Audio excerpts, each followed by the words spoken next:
एक अय्याश राजा था। वो इतना धूर्त था कि नगर में किसी भी खूबसूरत महिला या लड़की को देख लेता तो अपने रुतबे के दम पर उसे हासिल कर लेता। एक बार राजा ने अपने लड़के के जन्म दिवस पर एक बहुत बड़े उत्सव का आयोजन किया, जिसमें नगर के सभी लोग पधारे। राजा का सबसे खास मंत्री भी अपनी पत्नी सहित राजा के यहाँ उत्सव में शामिल होने पहुंचा। जब राजा ने मंत्री की पत्नी को देखा तो राजा उसे देखता ही रह गया। राजा ने आज तक इतनी सुंदर स्त्री नहीं देखी थी। उत्सव खत्म हुआ, सभी अपने घरों को लौट गए, पर राजा का सुख चैन छिन चुका था। उसे रह रहकर बस मंत्री की स्त्री के ही विचार आ रहे थे। उस रात राजा सो भी न सका। उसने पूरी रात करवटें बदलते और मंत्री पत्नी को हासिल करने की तरह तरह की योजनाओं को सोचते हुए ही बीता दी। आखिर राजा को एक युक्ति सूझी। सुबह होते ही उसने बुलावा भेजकर मंत्री को अपने पास बुलवा लिया और एक पत्र देकर कहा, ये फलां फलां राज्य में लेकर जाना है। मंत्री ने कहा, ठीक है महाराज। घर जाकर पत्नी को बता। राजा के इरादों से अनजान मंत्री निकल लिया गंतव्य की ओर। मंत्री की पत्नी को हासिल करने के लिए उतावले राजा का तो एक एक पल सदियों के बराबर जा रहा था। जब उसे पक्का विश्वास हो गया कि मंत्री सफर पर जा चुका है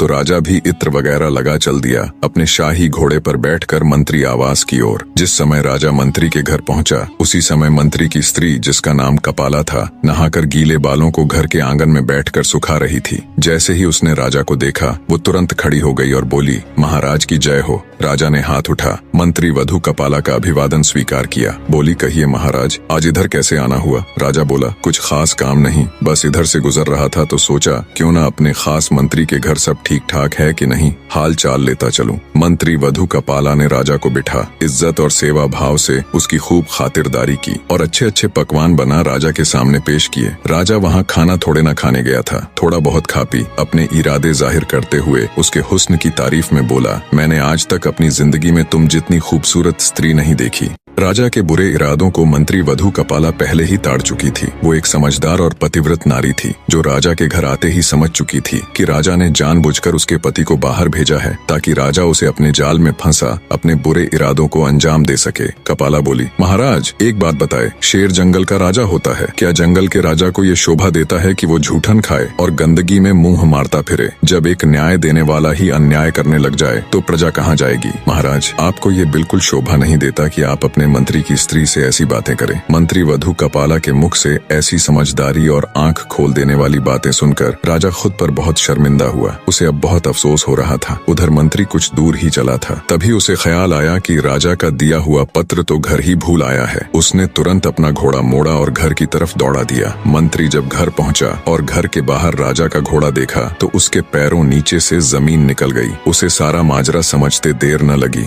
मंत्री की पत्नी राजा के साथ रंगरेलियां मना रही है। यही सोच सोचकर मंत्री के खून का पानी बनते देर न लगी। फिर भी मंत्री खून का कड़वा घूंट पी गया और चुपचाप जाकर वो पत्र उठाया और बिना किसी की नजरों में आए, बिना किसी से कुछ कहे सुने घर से निकल गया और राजा की बताई जगह पर वो पत्र पहुंचा दिया। पत्र पहुंचाकर जब मंत्री राजा के सामने हाजिर हुआ तो राजा ने बहुत सारे हीरे जवाहरात इनाम के तौर पर मंत्री को दिए। मंत्री ने वो सारे हीरे जवाहरात ज्यों के त्यों अपनी पत्नी को दिए तो उसकी पत्नी ने कहा, ये इतना सब कहाँ से आया? मंत्री बोला, ये उसे राजा ने तोहफे में दिया है और उसके मायके छोड़ आया। ऐसे ही समय बीतता गया। ना तो मंत्री ने उसकी कोई खोज खबर ली और ना ही उसे लाने गया। जब इस बात को बहुत दिन हो गए तो मंत्री की पत्नी के भाई आखिर थक हार कर मंत्री के पास पहुंचे और कहा कि वो उनकी बहन को लेने क्यों नहीं आ रहा। तब मंत्री ने कहा, मैंने उसके प्रति अपने सभी कर्तव्य पूरे कर दिए हैं, वो अब मेरी जिम्मेदारी नहीं। मंत्री वधु कपाला के भाई राजा के सामने पेश हुए और मंत्री की शिकायत की। राजा ने तुरंत मंत्री को भी बुलवा लिया। मंत्री के साले बोले, महाराज, हमने एक सुंदर हरा भरा फल फूलों से लदा हुआ बाग इसके हवाले किया था, जिसमें एक मीठे पानी से लबालब भरा कुआं भी था, परंतु महाराज आपके सामने खड़े इस शख्स ने हमारे उस हरे भरे सुंदर बाग को उजाड़ दिया, उसके सारे फल खा गया और उस कुएं के मीठे पानी तक को भी खराब कर दिया। राजा ने मंत्री से पूछा, क्यों भाई, क्या ये ठीक बोल रहे हैं? अपनी सफाई में कुछ कहना चाहते हो? मंत्री बोला, जी महाराज, इन्होंने मुझे उस बाग को जैसा सौंपा था वो उससे भी बढ़िया हालत में मैंने इनको वापस लौटाया है। ये सब सुन राजा ने मंत्री वधु कपाला के भाइयों से पूछा, क्या मंत्री ठीक कह रहा है? बोले, हाँ महाराज, ये बात सही है कि बाग बिल्कुल सही सलामत है, पर राजा साहब, हम इससे बाग वापस देने की वजह जानना चाहते हैं। राजा ने मंत्री से पूछा तो मंत्री बोला,